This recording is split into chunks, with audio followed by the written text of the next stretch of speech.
كلنا بنحب ناكل المكرونه بصوص البولونيز في اشهر المطاعم اللي بتقدم الاكل الايطالي، لان الطبق ده طبعا بيكون طعمه حلو جدا ومميز قوي.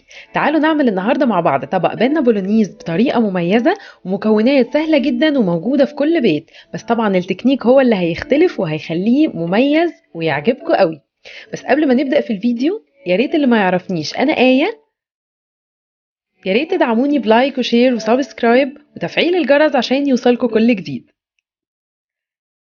في البداية أنا معايا كيس مكرونة بنة 400 جرام.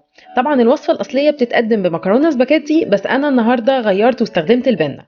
ومعايا كمان نص لتر من الطماطم، معايا 4 معالق من الزيت زيتون، وجزرة مبشورة، وبصلة مفرومة، وكمان نص كيلو من اللحمة المفرومة، ومعايا كمان 5 فصوص من الثوم.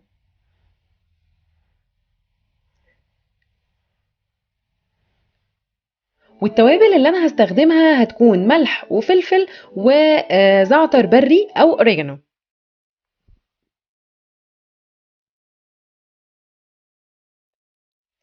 اول حاجه في الطاسه بتاعتي انا هحط الاربع معالق من الزيت زيتون، ممكن تستبدليها بزيت عادي مفيش مشكله.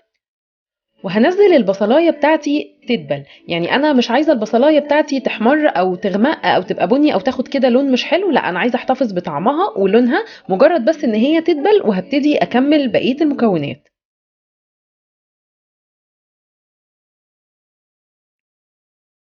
انا زودت هنا بس شويه زيت كمان.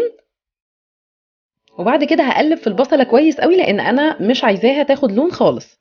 ويفضل ان احنا نكون فارمين البصل كويس قوي، ما يكونش قطع كبيره يعني. وبعد كده هنزل الجزره بتاعتي، برضو زي ما قلت لكم ان هي تكون يعني مبشوره او مفرومه صغير، يعني بلاش تكون متقطعه عشان بس تستوي معايا بسرعه. طبعا مجرد بس ان الجزرايه تدبل مع البصله.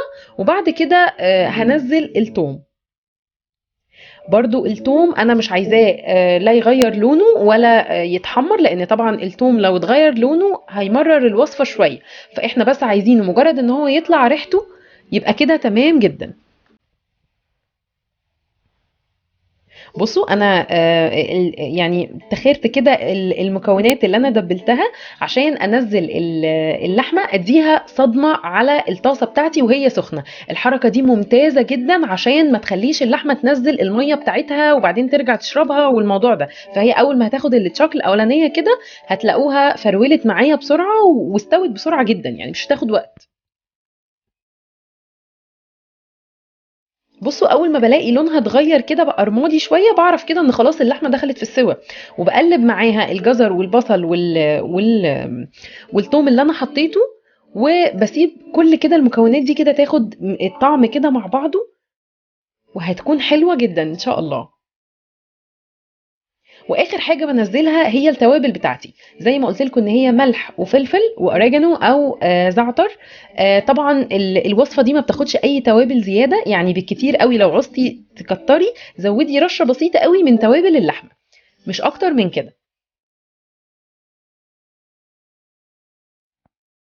بصوا اللحمه فرولت بسرعه ازاي وبقى شكلها حلو. هنزل بقى بصوص الطماطم بتاعي اللي انا ضرباه في الخلاط ومصفياه كويس، طبعا مصفياه من القشر والبذر كويس بيدينا طعم احلى. جربوه يا جماعه بجد بالطريقه دي هيعجبكم جدا. طيب اللي مش عايز ان هو يحط صوص الطماطم يكون مضروب في الخلاط، ممكن تقطعي 4 طماطميات بالسكينه كده وتنزليهم مع اللحمه عادي جدا. واخر حاجه هضيفها هي معجون صلصه الطماطم، برضو بيعمل طعم حلو وكمان بيظبط لي اللون، يعني بيخليها كده لونها احمر حلو ومظبوط جدا. بصوا اللحمه بتاعتي بقت جوسي كده وحلوه ازاي، انا مش عايزاها ناشفه خالص، يعني انا عايزاها جوسي كده وتكون فيها نوعا ما جزء من الصوص. طيب هبتدي بقى اسلق المكرونه بتاعتي في حله، غليت ميه وحطيت فيها معلقه كبيره من الملح، وحطيت كمان رشه من الزيت عشان المكرونه كده ما تكونش ملزقه في بعضها، لان انا هقدمها طبعا زي ما هي بيضه كده. فحطيت بس رشه بسيطه من الزيت. وبعد كده هنزل المكرونه بتاعتي وهسيبها تتسلق لمدة 8 دقايق مش أكتر من كده. بلاش يا جماعة تدوسوا على المكرونة قوي في السوا عشان بتكون مش لطيفة لا شكل ولا طعم بصراحة.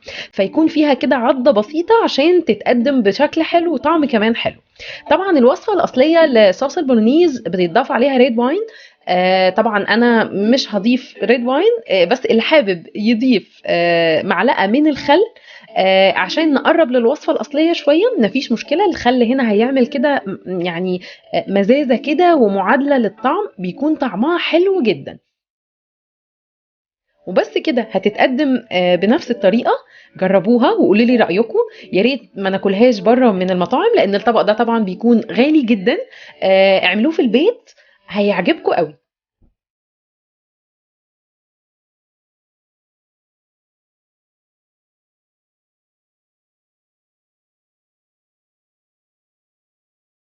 واخر حاجه كده زينتها باي يعني خضروات عندك لونها اخضر يعني زي البقدونس او ممكن شبت او ممكن كزبره زي ما يعجبك.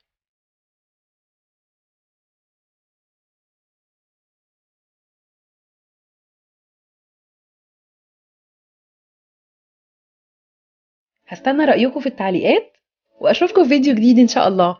باي باي.